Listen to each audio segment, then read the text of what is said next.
We now get to the actual hijrah of the Prophet sallallahu alaihi wasallam. And Aisha radiallahu anha says, and the hadith is in Bukhari, I don't remember any day except that my parents were Muslims. And I don't remember any day except that the Prophet sallallahu alaihi wasallam would come visiting us in our house, sometimes in the morning and in the evening. And then Aisha narrates that when the Prophet sallallahu alaihi wasallam was given the permission to migrate, and he told the Muslims to migrate, Abu Bakr prepared a camel to migrate to Medina. And he asked the Prophet sallallahu alaihi wasallam for permission, and the Prophet sallallahu alaihi wasallam said, wait, for I hope that Allah subhanahu wa ta'ala will give us permission. And so when Abu Bakr heard this, he asked, are you hoping for my companionship, meaning can I be with you? And so the Prophet sallallahu alaihi wasallam said, yes, this is what I'm hoping for. So when Abu Bakr heard this, he prepared 2 camels instead of 1, and he said, I did this for 4 months. We know that he emigrated on a Monday, because Ibn Abbas says in Sahih Muslim that the Prophet sallallahu alaihi wasallam reported that on Monday Iqra was revealed to me, I became a prophet, and on Monday I was born, and on Monday I emigrated. According to our best estimates, the 26th of Safar, in the 13th year of the da'wah, this would basically be the 1st year of the hijrah. On that day, in the daytime, Aisha is narrating the same hadith, that when we were sitting in our house at the peak of the heat of the day, at noontime, it's a hot day, we saw a figure approaching, and the streets were deserted, nobody's there, and the figure had wrapped his turban around his head. Muqanna' is, it's like the man who wraps the turban around his face, you cannot see him, until we recognize from the distance that it is the Prophet sallallahu alaihi wasallam. And so we said, wallahi, the only reason he must be coming is for something very grave to have occurred. This is an emergency, nobody comes at this time. So the Prophet sallallahu alaihi wasallam asked permission to come in. Abu Bakr granted it to him, and he said, remove everybody from the room. And Abu Bakr said, Ya Rasulullah, they are but your family, that's it, i.e. Aisha and her sister, that's all there was there. And of course Aisha had already been engaged to the Prophet sallallahu alaihi wasallam, the nikah had been done. And so the Prophet ﷺ said, Allah has given me permission to emigrate.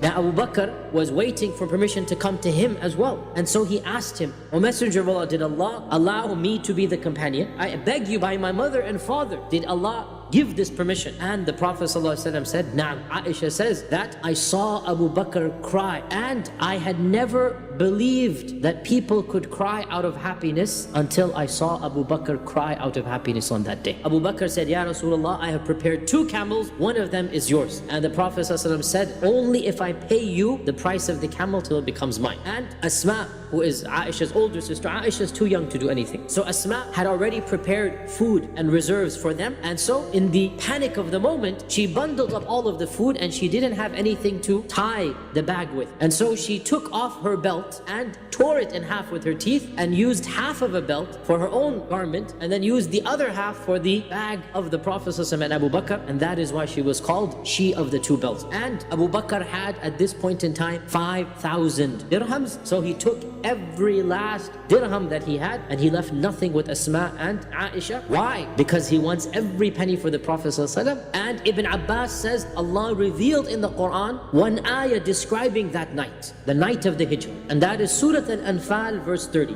وَإِذْ يَمْكُرُ بِكَ الَّذِينَ كَفَرُوا لِيُثْبِتُوكَ أَوْ يَخْرُجُوكَ أَوْ يَقْتُلُوكَ وَيَمْكُرُونَ وَيَمْكُرُ اللَّهُ وَاللَّهُ خَيْرُ الْمَاكِرِينَ. When the people who disbelieved plotted secretly to either try to imprison you, or to exile you, or to kill you, and Allah Azza wa Jal plotted, and they plotted, and Allah is the best of those who plan. What happened that night? They came together in Darun Nadwa. Darun Nadwa was their parliament, and they came together in the middle of the night. There was a secret meeting, and representatives from all of the tribes of the Quraysh came except for the Banu Hashim. And so Abu Lahab was not invited for this meeting. It's a matter of the customs of the time. How could Abu Lahab allow his own nephew to get killed knowingly? This would have been a shame for Abu Lahab as long as he lived. So he also was not invited. And they also left out another very important figure, and that is Mut'im ibn Adi. Mut'im ibn Adi is the one who's basically allowed the Prophet ﷺ to remain in Mecca. It's his protection, not Abu Lahab's. And it is also said in a narration that has a slight missing link in it, that an old man came knocking on the door in the middle of the night. And when they opened the door, they saw a man they could not recognize who he was. They said, who are you? He said, I am a leader from the Najd, and it has reached me that you're having a meeting, and allow me to come, perhaps I can benefit you with my wisdom about what you're planning to do. And Ibn Abbas says this was shaitan. This was shaitan who wanted to seal the plot, make sure that the actual plot that was done was that of assassination. When they came together, they began talking to one another, and they said, the Muslims have now migrated to another land, and we are scared if we allow this man to leave, they will become a political threat to Mecca. The first suggestion, let's imprison him in a house. And this is what Allah is saying, لِيُثْبِتُوكَ. They want to tie you up. And the old man, basically Iblis, said, if you were to do this, his words would still reach his followers. Another said, let us send him into exile. أَوْ يُخْرِجُوكَ. Allah says in the Quran. Again, Iblis said, sending him into exile is to send him back to his followers. It will strengthen them rather than weaken them. And here is where Abu Jahl, of course, was in the audience. And Abu Jahl said, you still haven't said the point that is on everybody's mind, but they're scared to say it. Well, let me say it, Abu Jahl. Why don't we kill him? But we'll do this in a way that nobody can get angry at any one tribe.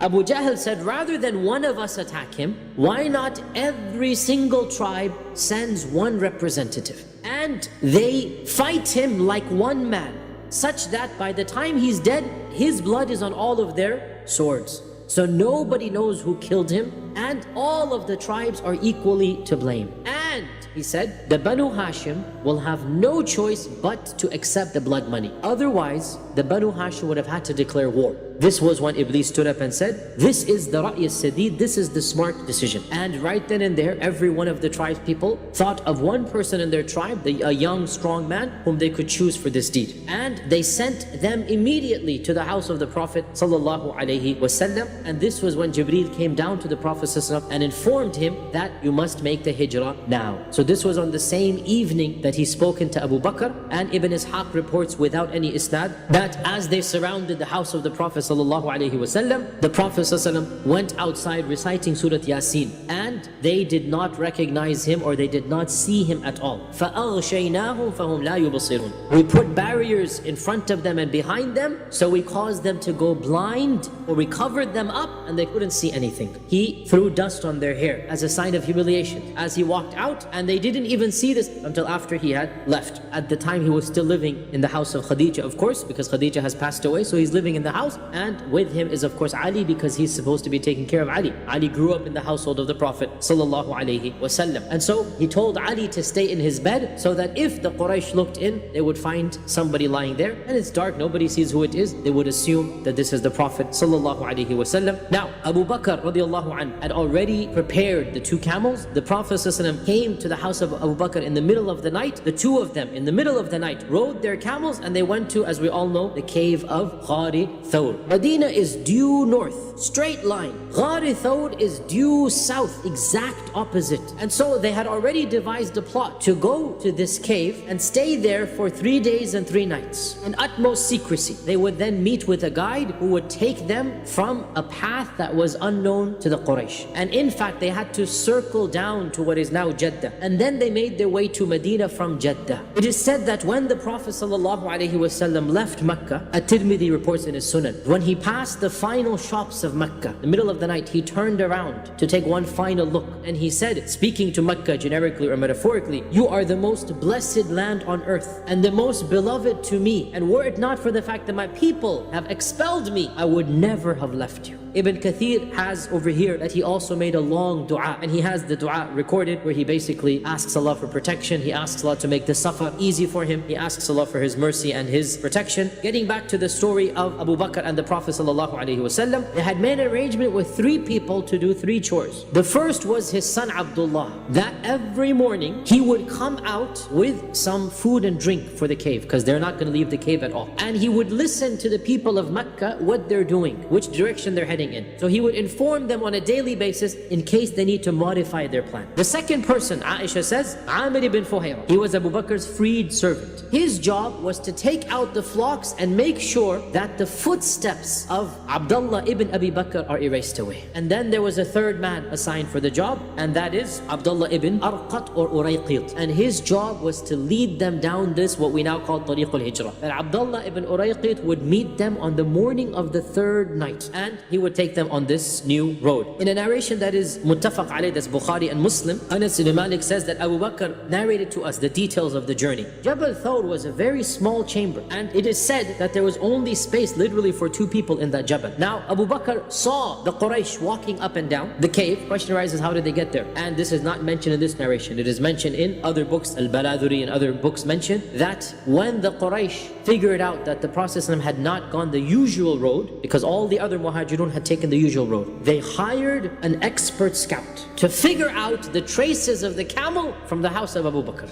And so he leads them to the base of Ghar Thawr.